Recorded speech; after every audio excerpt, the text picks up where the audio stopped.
Everglades.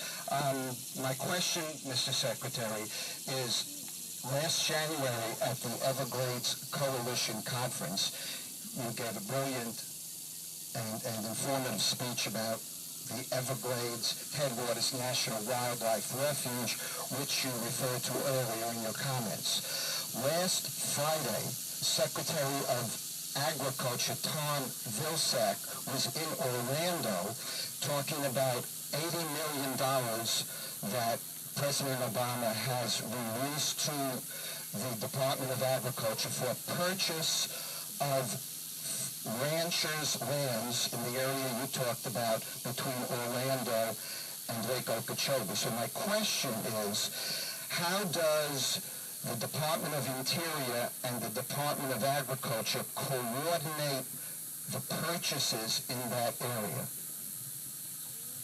Stephen, first of all, give him a round of applause for being the leader of the Friends of the Loxahatchee Refuge.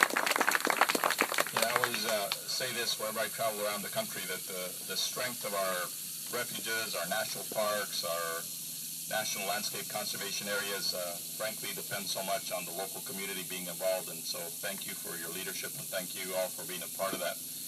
And your question concerning Secretary Vilsack, we work so closely together, and it's under the umbrella of the America's Great Outdoors, where we have prioritized the Everglades as one of the projects that we are working on. And so I was not able to come with Secretary Vilsack last week because I was working on another conservation project in New Mexico. But we work seamlessly together, not only on the Everglades, but the longleaf pine, the crown of the continent, the Dakota grasslands, the Flint Hills of Kansas, and so many other areas.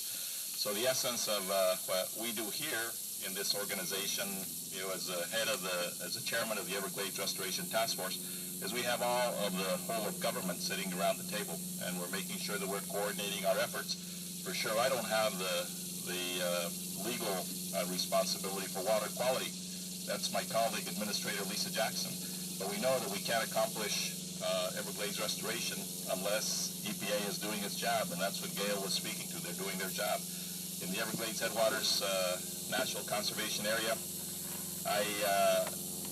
we will do that through a combination of Land and Water Conservation Fund monies and other tools that I have in the arsenal at the Department of Interior. But probably the largest funding stream that we have for conservation easements on agricultural lands come through the United States Department of Agriculture. And so the $80 million investment, which Secretary Vilsack announced, which the President directed that he invest into the National Headwaters Conservation Area, is making that a reality. What I do as Secretary of Interior is I have the authority to draw the boundaries. So I drew the boundaries for the National Conservation Area for the Everglades Headwaters, but now we have to fill it in with donations that are made, or lands that we purchase, or easements that we purchase. And so the $80 million contribution from USDA is a big shot in big shot in the arm. So we have a long way still to go, but we are going to get it done. I will say this: I will invite all of you. I will be at Pelican Island probably sometime in December, and there we will be putting some planks down on the newest wildlife refuges and national conservation areas in America. And one of the planks that I will be the most proud to install myself with all of you into the hallway of conservation, the walkway of conservation, right there at Pelican Island, will be the one that we install for the Everglades National Conservation Area. So thanks a lot, Stephen.